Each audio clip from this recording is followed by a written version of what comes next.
கண்டிகை ஆடையும் கந்தையே ஆரம் கண்டிகை ஆடையும் கந்தையே பாரம் ஈசன் பணியலதொன்றிலார் பாரம் ஈசன் பணியலதொன்றிலார் ஈர அன்பினர் யாதும் குறைவிலார் வீரம் என்னால் விளம்பும் தகையதோ. இப்படி அக இலக்கணம் காட்டிய சேக்கிழார் பெருமான் புற இலக்கணம் சொல்கின்றார். ஆரம் கண்டிகை அவர்களெல்லாம் ருத்ராட்சத்தை அணிந்து கொண்டிருப்பார்கள். ஆடை என்றது கந்தை, மிக எளிய வெள்ளாடை, கந்தை போன்ற ஒரு மிக எளிய ஆடையை பூண்டு கொண்டிருப்பார்கள். அவர்கள் ஈர அன்பினர் யாதும் குறைவிலர், எந்த குறையும் இல்லாதவர்கள், அவர்களுக்கு குறையே தெரியாது. அந்த எந்த குறையும் இல்லாத சிவனடியார்கள் ஈர அன்பினர்கள். அவர்களுடைய அன்பு மிகவும் ஈரமானது. சிவபெருமானுடைய நாமத்தை யாராவது சொல்லிட்டாங்கன்னா அவங்க கண்ணிலிருந்து கண்ணீர் பெருகிரும்.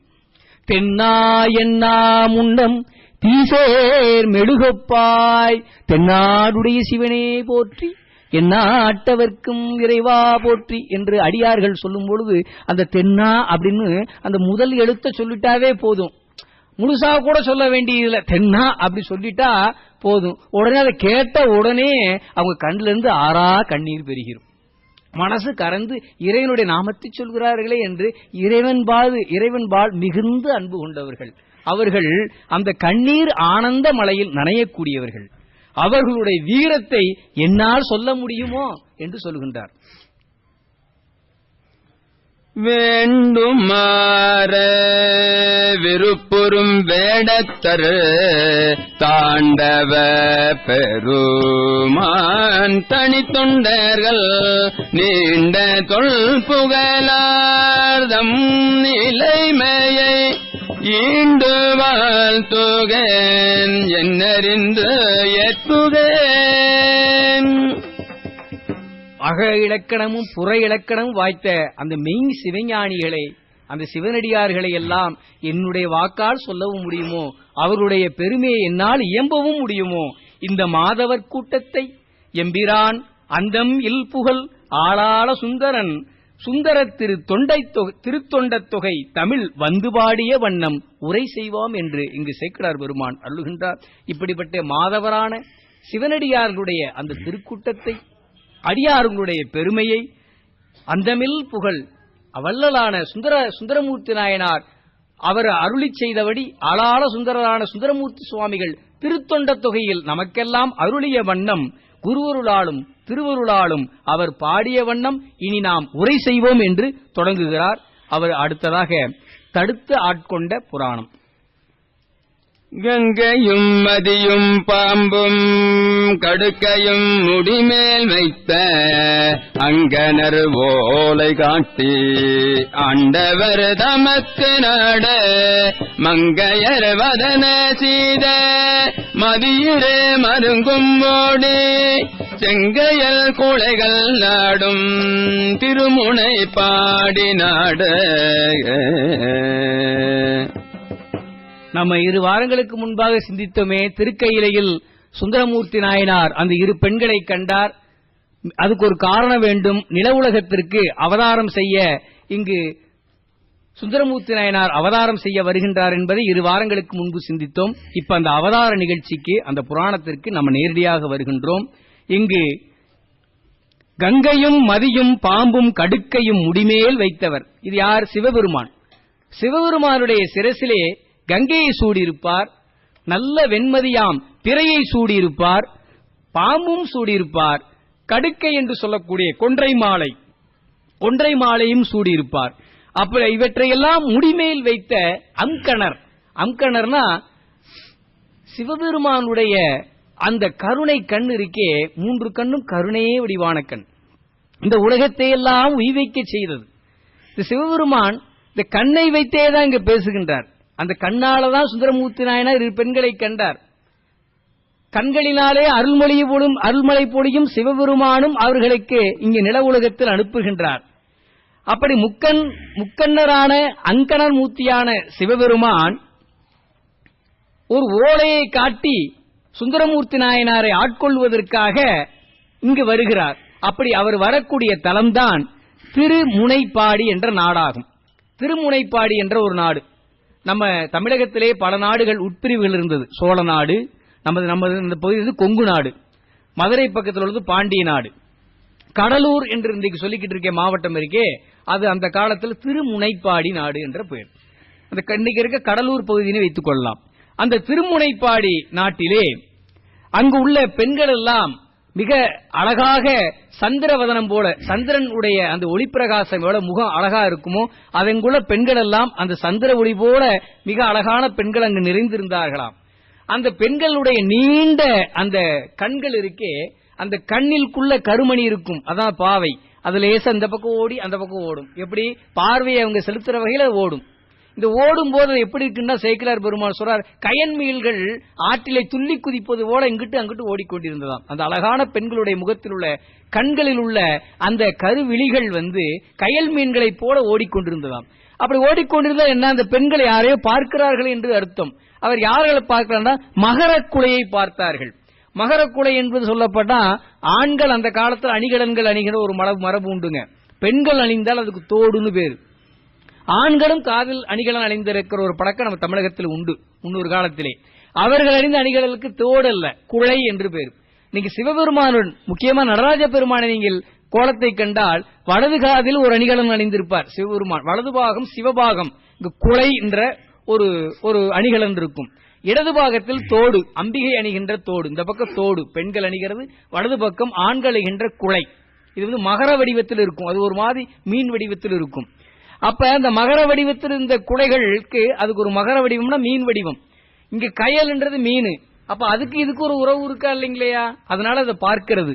இப்படித்தானே இவர்கள் பார்த்தார்கள். சுந்தரமூர்த்தி நாயனார் கையிலையில் இரு பெண்களையும் பார்த்தார். அதே போல இங்கு பறவை நாச்சியார், சங்கிலி நாச்சியார் இங்கு சுந்தரமூர்த்தி நாயனாரை பார்க்க போகிறார். அந்த காட்சிக்கு முன்னோட்டமாக இங்கு அந்த அழகான பெண்கள் எல்லாம், அந்த கயல்வெளிகள் எல்லாம் மகர குலையை பார்த்த நிலையில் இருந்தன. இதில் ஒரு பெண்ணின் சிறப்பை இங்கு சேக்கிழார் பெருமான் பாடுகிறார். எந்த நாட்டிலே, எந்த ஊரிலே, எந்த நகரத்திலே பெண்கள் அழகு புரிந்தும் மிகவும் மகிழ்வாக பெண்கள் வாழ்கிறார்களோ அந்த நாடு செழுமையை புரிந்திய நாடாக இருக்கும். அங்கு பஞ்சம், பட்டினி, வறுமை, கொலை, கொள்ளை, குற்றங்கள் எதுவும் நிகழாது. பெண்கள் ஒரு சிறந்த நிலையில் அங்கு வாழ்கிறார்கள் என்றால் அந்த நாடு சிறந்த நாடு என்று பொருள். அதனால பெண்ணின் பெருமையை இங்கு முதலில் பேசிய சேக்கிழார் பெருமான் அந்த நாட்டினுடைய திருநாமத்தை சொல்கின்றார். அந்த நாடுதான் திருமுனைப்பாடி என்ற நாடு, இன்றில் இருக்கின்ற கடலூர் என்ற பகுதி. பெருகிய நலத்தால் மிக்க பெருந்திரு நாடு தன்னில் அருமறை சைவம் ஓங்க அருளினால் அவதரித்த மருவிய தவத்தால் மிக்க வலம்பதி வாய்மை கொன்ற திருமறை அவர்கள் நேடும் திருநாவலூராம் அன்றே. இந்த திருமுனைப்பாட்டி நாட்டிலே பெருகிய நலத்தால் மிக்க பெருந்திருநாடு என்று சொன்னார். ஞானிகள் முற்றிலும் எதையுமே அறிந்தவர்கள். அவர்கள் இறந்த காலத்தையும் அறிவார்கள், நிகழ்கின்ற இந்த நிகழ்காலத்தையும் அறியக்கூடியவர்கள், இன்னும் நிகழ இருக்கின்ற எதிர்காலத்தையும் அவர்கள் அறியக்கூடியவர்கள், அம்முக்காலத்தையும் அறியக்கூடியவர் நம்மளுடைய சேக்கிழார் பெருமான். அதனால சேக்கிழார் பெருமான் பாடக்கூடிய காலம் 12ஆம் நூற்றாண்டு, இந்த வரலாறு தோன்றிய காலம். சேக்கிழார் பெருமான் அடுத்த 100 வருடங்களுக்கு பின்பு நடக்கக்கூடியதை இங்கு ஒரு பாட்டிலே சொல்கின்றார். இன்னும் 100 வருடங்களுக்கு மிகப்பெரிய ஞானிகள் எல்லாம் இந்த நாட்டில் தோன்றுவார்கள் என்பதை இங்கு முன்னதாகவே சொல்கின்றார். பெருகிய நலத்தால் மிக்க பெருந்திரு நாடுதனில் 13ஆம் நூற்றாண்டிலே நமக்கெல்லாம் சைவ சித்தாந்தம் அருளிய மெய்கண்ட தேவநாயனார், அருள்நந்தி சிவநாயனார் இவர்களெல்லாம் தோன்றக்கூடிய பெருநலம் வாய்க்கக்கூடிய பெருந்திருநாடு என்பதை முன்னதாகவே நமக்கு அறிவிக்கின்றார். அப்படிப்பட்ட ஞானிகள் எல்லாம் இனியும் தோன்றக்கூடிய இந்த திருநாட்டிலே அருமறை சைவம் ஓங்க. அருமறை சைவம், நம்மளாம் சிவபெருமானை வழிபாடு செய்யக்கூடியவர்கள் எல்லாம் சைவ சமயத்தவர்கள். அப்படிப்பட்ட அந்த அருமறையான சைவம் ஓங்க அங்கு அந்த நாட்டிலேயே வாய்மை குன்றாத திருமறையவர்கள், என்றும் உண்மையாக வாழக்கூடியவர்கள், உண்மையே பேசக்கூடியவர்கள், திருநெறி என்ற அந்த உண்மையான சைவ நெறியில் நிற்கக்கூடிய திருமறையவர்கள் எல்லாம் மிக நீடித்து வாழக்கூடிய அந்த மறையவர்கள் எல்லாம் நிறைந்திருந்தார்களாம். அவர்களெல்லாம் சிவ பிராமணர்கள் என்று சொல்வார்கள். அந்த பிராமணர்களிலேயே இரண்டு வகை உண்டுங்க. இது சாமி இங்கு சொல்வது திருமறையவர்கள் என்று சொல்வது ஆதிசைவ சிவாச்சாரியர்களை இங்கு குறிப்பிடுகிறார். ஆதிசைவ சிவாச்சாரியர்கள் வேறு, அவர்கள் சிவபிராமணர் என்று சொல்லக்கூடியவர்கள் அவர்கள் வேறு, சுவார்த்தர் என்று சொல்லக்கூடிய பிராமணர்கள் வேறு. சுவார்த்த பிராமணர்கள் என்ன சொன்னா, பிரம்மனுடைய 4 முகங்களில் இருந்து தோன்றியவர்கள். அவர்கள் 61 வகை பிராமணர்கள். இங்கு சிவபிராமணர்களை இங்கு சேக்கிழார் பெருமான் பாடுகின்றார். இவர்கள் யாரு என்று சொன்னால், சிவபெருமானுடைய 5 திருமுகளில் இருந்து அவதரித்தவர்கள். அவர்கள் யார் என்று சொன்னார், கௌசிய முனிவர், காசிப முனிவர், அகத்தியர், பரத்துவாசர், கௌதமர் என்ற 5 கோத்திரத்தை கொண்டவர்கள். இவர்கள் மூலமாக பரம்பரையாக வந்தவர்கள் எல்லாம் சிவபெருமானுக்கு வழியாக அடிமை செய்யக்கூடிய சிவ தமிழ் பிராமணர்கள் என்று சொல்லக்கூடியவர்கள். இவர்களெல்லாம் திருமறையவர்கள் என்று சேக்கிழார் பெருமான் இங்கு பாடுகின்றார். இவர்கள் ஆதிசைவ சிவாச்சாரியர்கள் என்று போற்றக்கூடியவர்கள். சிவபெருமானை வழியாக அடிமை செய்து சிவபெருமானுடைய திருவடிக்கே தொண்டு செய்யக்கூடியவர்கள். அப்படிப்பட்டவர்கள் எல்லாம் நிறைந்த அந்த நகரத்திற்குடைய நாமம்தான் திருநாவலூர் என்ற அந்த திருத்தலமாகும். திருநாவலூரிலே நிறைய சிவபிராமணர்கள் அங்கு வசித்து வந்தார்கள். மாதொரு பாகனாக்கு வழி அடிமை செய்யும், மாதொரு பாகனாக்கு வழி அடிமை செய்யும், வேதியர் குலத்துள் தோன்றி மேம்படு சடையனாக்கு ஏதமில் கற்பின் வாழ்க்கை மனைசை ஞானியார்வாள் தீதகன்று உலகம் முய்ய திரு அவதாரம் செய்தாரு. மாதொரு பாகனாரான சிவபெருமானுடைய திருவடிக்கு வழியாக பரம்பரையாக அந்த திருவடி தொண்டு செய்யக்கூடிய அந்த சிவகுலத்திலே, வேதியர் குலத்திலே சடையனார் என்ற ஒரு சிவனடியார் தோன்றினார். அந்த சடையனாருக்கு துணைவியார் ஒருவர் உண்டு. அவருடைய திருநாமம் இசைஞானியார். இப்படி சடையனாருக்கும் இசைஞானியாருக்கும் அந்த சிவபெருமானுக்கே வழி தொண்டு செய்கின்ற அந்த இருவருக்கும் தீதகன்று உலகமே உய்ய, இந்த உலகத்தில் உள்ள தீமைகளெல்லாம் நீங்கி இந்த உலகத்தவர்களெல்லாம் உய்யும் வண்ணம் திரு அவதாரம் செய்கின்றார் சுந்தரமூர்த்தி நாயனார் என்பதை இங்கு பேசுகின்றார்.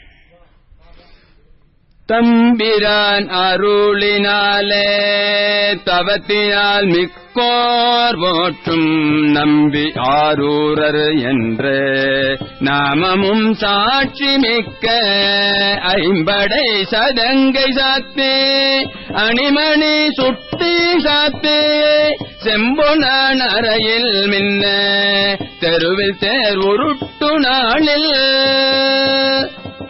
சிவபெருமானுக்கு தொண்டு செய்யக்கூடிய அந்த பெருங்குளத்தில் சடையனாருக்கும் இசைஞானியாருக்கும் அவதாரம் செய்தவர்தான் நம்பியாரூரர். அவருக்கு அந்த திருவவதாரம் செய்கின்றார் சுந்தரமூர்த்தி நாயனார். இங்கு எல்லா வல்ல சிவபெருமானுடைய அருளால் அவதாரம் செய்கின்றார். அவருக்கு நம்பி ஆரூரர் என்ற திருநாமத்தை சாற்றுகிறார்கள். அப்படிப்பட்ட நம்பியாரூர் என்ற திருநாமத்தை சாற்றி அந்த குழந்தையை சீரும் சிறப்புமாக வளர்த்து வருகிறார்கள். அவர்கள் இங்கு சொல்கின்றார், ஐம்படை சதங்கை சாத்தி. ஒரு குழந்தை பிறந்ததுன்னா முன்னோர்கள் நம்முடைய தமிழ்நாட்டிலே ஒரு மரபு உண்டு. அந்த குழந்தைகளுக்கு ஒரு திருக்காப்பிடுவார்கள்.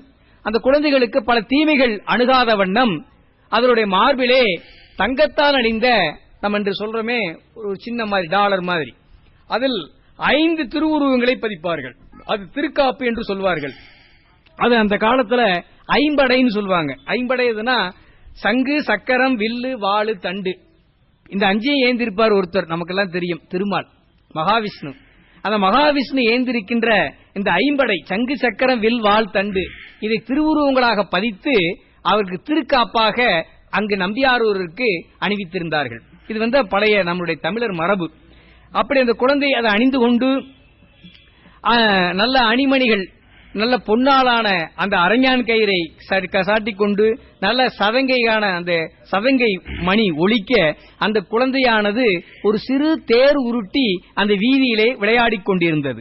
அப்படி விளையாடிக் கொண்டிருக்கும் பொழுது நரசிங்க முனையர் என்னும் நாடுவாள் அரசர் கண்டு பரவரும் காதல் கூற பயந்தவர் தம்பால் சென்ற விரவிய நண்பினாலே வேண்டினார் பெற்று தங்கள் அரசிலம் குமரற்கேற்ப அன்பினால் மகன்மை கொண்டாரு. நமது குழந்தையான நம்பியாரூரர் அந்த சிறு தேர் உருட்டி விளையாடிக் கொண்டிருந்தார். அப்பொழுது அந்த நாட்டை திருமுனைப்பாடி நாடு, அந்த நாட்டை ஆண்ட அரசர் குதிரையின் மீது வேகமாக வந்து கொண்டிருக்கின்றார். அவருடைய நாமம் நரசிங்க முனையர். அந்த நரசிங்க முனையர் அந்த நாட்டினுடைய மன்னர். அவர் அந்த வீதி வழியாக வந்து கொண்டிருக்கிறார். அப்புறம் குழந்தை நம்பியாரூரர் சிறுதோரிட்டு விளையாடும் போது அந்த குழந்தைக்கு முன்பாக குதிரையை உடனே நிறுத்துகின்றார். அவரை அறியாமையே அந்த குழந்தை பக்கத்துல வந்து அந்த குழந்தையை எடுத்து கொஞ்சுகின்றார். அருமையான குழந்தையா இருக்கேன்னு அந்த குழந்தை மீது மிகுந்த அன்பு கொண்டு அந்த குழந்தையை வாரி அணைத்துக் கொள்கிறார். இது யாருடைய குழந்தை என்று பேசுகிறார்.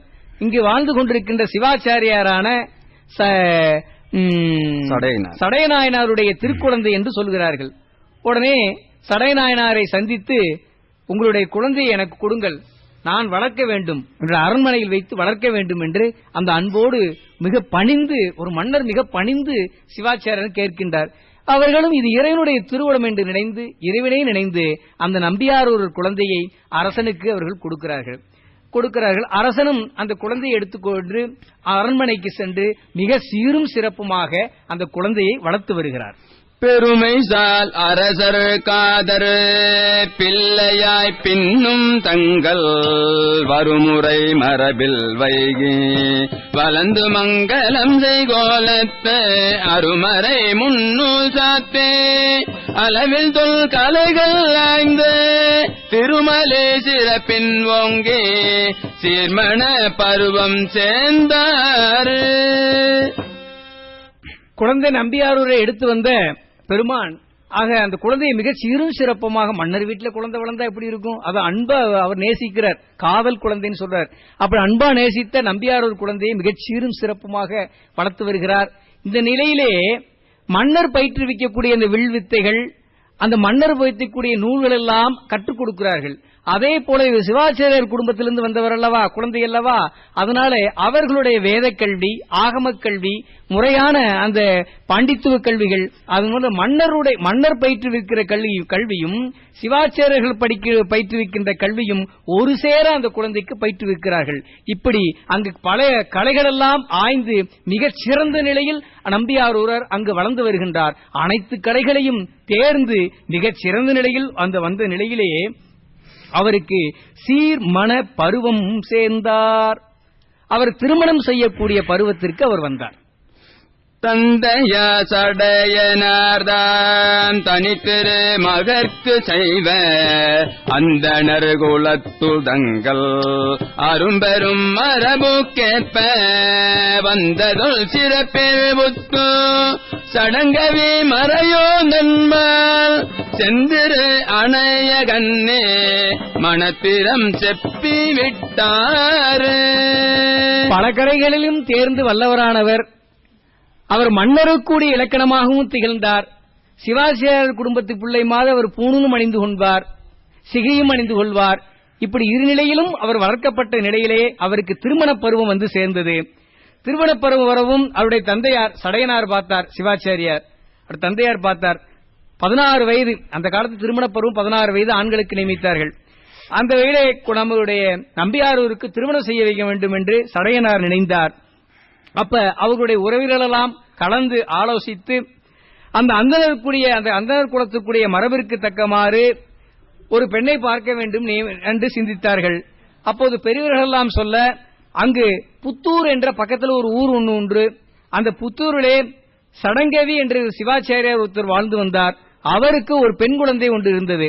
அந்த சடங்கவி சிவாச்சாரியருடைய பெண் குழந்தையை நம்பியாரூருக்கு மனம் செய்து கொடுக்க வேண்டும் என்று அங்கு அவர் முடிவு செய்து மிக பெரியவர்கள் எல்லாம் முதியவர்கள் எல்லாம் அழைத்து அவர்கள் அந்த பெண் பார்த்து பேசி முடிக்க அவர் தூது அனுப்பினார். குலமுதல் அறிவின் மிக்கார் கோத்திர முறையும் சேர்ந்தார் நலமிகு முதியோ சொல்ல சடங்கவே நன்மை ஏற்ற மலதரு முகத்தனாகி மணம்புரி செயலின் வாய்மை பலவுடன் பேசி ஒத்த பண்பினால் அன்பு நேர்ந்தான். பெண் பேச அழைக்கும் போது வயதில் முதியவர்களாகவும் அறிவில் சேர்ந்தவர்களைத்தான் அனுப்பப்படும். அதான் அந்த பண்பாடு. இல்லைன்னா வேறமாய் பேசிட்டு வந்துருவாங்க. அறிவிலும் உயர்ந்த முதிர்ந்த நிலையில் இருக்க வேண்டும், வயதிலும் அனுபவத்தால் அவர்கள் முதிர்ந்திருக்க வேண்டும். அப்படிப்பட்ட முதியோர்களை எல்லாம் அவர் அனுப்பி தூதுவிட்டு அந்த பெண்ணை பார்த்து வர செய்து பேச சொன்னார். அவர்களும் சடங்கவி சிவாச்சாரிய வீட்டு இல்லத்திற்கு சென்று அவர்களை வணங்கி இப்படி சடையநாயனாருடைய திருமைந்தனான நம்பியாரூருக்கு திருமணம் பேச வேண்டும் என்று அந்த செய்தியெல்லாம் அவர்கள் சொன்னார்கள். இதை கேட்ட அவரும் மிகவும் மகிழ்ந்து தன்னுடைய பெண்ணை மணம் செய்து கொடுக்க அவரும் இசைந்தார். இந்த நிலையிலே மற்றவன் இசைந்த வார்த்தை கேட்டவர் வல்லல் தன்னை பெற்றவர் தம்பால் சென்று சொன்னபின் பெருகு சிந்தை முற்றதோர் மகிழ்ச்சி எய்தி மனவினை உவந்து சாற்று கொற்றவ திருமுக்கேற்ப குறித்து நாள் ஓலை விட்டாரு. பெண் கொடுப்பதாக சம்மதித்த அந்த செய்தியெல்லாம் பெரியவர்களெல்லாம் வந்து சடங்கு சிவாச்சாரிட்ட சொன்னார்கள். நம்பியாரூருடைய திருமணத்திற்கு அவர்கள் சம்மதித்து விட்டார்கள், பெண் கொடுக்க சம்மதித்தார்கள் என்ற மகிழ்ச்சியான செய்தியை சொன்ன சடங்கவி சிவாச்சாரியார்கள் அவர்களெல்லாம் அவர்களுடைய உறவினர்கள் எல்லாம் வந்து சொல்ல மிகவும் மகிழ்ந்து அதை கேட்ட சிவாச்சாரியார் சடைய சிவாச்சாரியார் இங்கு மிக மகிழ்ந்த நிலையில் அரசனிடம் சொன்று அந்த அரசன் வளர்த்தார் அல்லவா, அவரிடம் சொன்ன செய்தியெல்லாம் சொன்னார்கள். அரசரும் இது மிக சிறு சிறப்புமாக இந்த திருமணத்தை மன்னர் இளவரசர் அல்லவா அவருக்கு எப்படி செய்விக்க வேண்டுமோ அதனால சிறப்பாக திருமணத்தை செய்து வைக்க வேண்டும் என்பதை சொல்லி பெரியவர்களெல்லாம் அழைத்து அங்கு ஜோதிட வல்லுநர்களெல்லாம் அழைத்து ஒரு நல்ல நாளை குறித்து அதை நாள் ஓலை என்று சொல்வார்கள். நல்ல நாள் குறிப்பதை நாளோலை குறித்து பெரியவர்களெல்லாம் அழைத்து அந்த நாளோலையை பெண் வீட்டுக்கு அனுப்பி வைப்பார்கள். இதை எப்படி அனுப்பி வைப்பார்னு சொன்னா அதுக்கு ஒரு நல்ல சாஸ்திரம் சொல்றாங்க. சொல்லுங்க. மங்களம் பொழிய செய்த மணவினை ஓலை வேந்தி அங்கையர் கண்ணினாரும் ஆடவர் பலரும் இன்றே கொங்கல சோலை மூதோ குறுகின எதிரே வந்து பங்கைய வதனில் மாறும் மைந்தரும் பணிந்து கொண்டாரு. இந்த நாளோலை குறிக்கப்பட்ட நாளோலியை நல்ல ஒரு தங்கத்தட்டில் எடுத்துக்கொண்டு அதை எடுத்துக்கொள்வர்கள் மங்கள பெண்கள், நல்ல மனமுடித்த மங்கள பெண்கள் அதை அணிந்து கொள்வார்கள். அந்த மங்கள பெண்கள் எல்லாம் முன்னே செல்ல அவருடைய கணவன்மார்களும் உடன் செல்ல மங்களவாத்தியங்கள் முழங்க அந்த நாளோலையை எடுத்துக்கொண்டு புத்தூர் சென்றார்கள். அந்த புத்தூரில் சடங்கவி சிவாச்சாரிய வீட்டுக்கு இல்லத்திற்கு வரும் முன்பு அவர்களுக்கு செய்தி வந்தது. இப்படி மணமகன் வீட்டில் இருந்து பெரியவர்கள் எல்லாம் அந்த நாள் ஓலையை கொண்டு வருகிறார்களாம் என்ற செய்தியை கேட்டு இவர்களும் அந்த அதே மாதிரி கணவன் மனைவி சகிதமாக அந்த உறவினர்கள் எல்லாம் அந்த மங்களவாத்தியங்கள் முழங்க அவர்களெல்லாம் எதிர்கொண்டு அழைத்து இல்லத்திற்கு அழைத்து வருகிறார்கள். அவர்களெல்லாம் அமர வைத்து உபசரித்து அந்த நாள் ஓலையை வாங்கி பார்த்து மிகவும் மகிழ்ந்து அந்த அவர்களுடைய உறவினர்கள் உற்றார் உறவினர்கள் என அனைவர்களுக்கும் அந்த நாள் ஓலையை தூதுவிட்டு அனுப்பி அவர்களெல்லாம் அந்த மகிழ்ச்சியான செய்தியை பரிமாறிக்கொள்கிறார்கள். மகிழ்ச்சியால் மனமே கூரே மங்கள வினைகள் எல்லாம் புகழ்ச்சியால் பொழிந்து தோன்ற போற்றிய தொழிலராகே இகழ்ச்சியொன்றானும் என்றே எந்து பூமாலை வந்தரு நிகழ்ச்சியின் மைந்தர் ஏண்டே நெல்முலை சாத்தினார்கள். நாளோலை குறிக்கப்பட்டவுடன் அவர்கள் சடங்கை சிவாச்சாரியர்கள் மணமகள் வீட்டில் நடக்கின்ற காரியத்தை சொல்கின்றார். மணமகள் வீட்டுக்கு முன்பது நீண்டமாக ஒரு பந்தலை இட்டார்கள். அந்த பந்தலில் இருந்து புற கதிர்கள் என்ற அந்த சொல்லக்கூடிய இதெல்லாம் வரக்கூடாது இருப்பா. மேல துகில் என்ற ஒரு துணியை வைத்து அந்த பந்தல் இன்னமும் நம்ம பந்தல் போட்டோம்னா ஒரு துணி மேலே சாட்டுவார்கள். அதுக்கு பூ அலங்காரம் எல்லாம் பண்ணுவாங்க. அப்படிலாம் பண்ணக்கூடாது.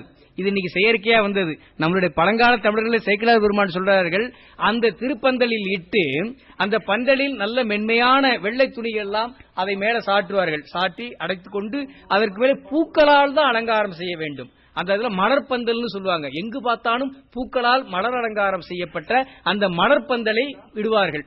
இன்றெல்லாம் அப்படி இல்ல. அது நம்ம டூப்ளிகேட் பூக்கு பிளாஸ்டிக் பூவோ அல்லது காகித பூவோ வைத்து நம்ம அலங்காரம் செய்கின்றோம். அது ஒரு மரபல்ல. என்ன பண்றது, இன்னைக்கு அதை போலியை கண்டு அதையே மகிழ்வடையக்கூடிய ஒரு அவலநிலை. ஆனா முன்னைய தமிழர்கள் எல்லாம் முழுவதுமே மலர் அலங்கரிக்கப்பட்ட அந்த பந்தலை அவர்கள் எல்லாம் இட்டார்கள் என்பதை சொல்கிறார்கள்.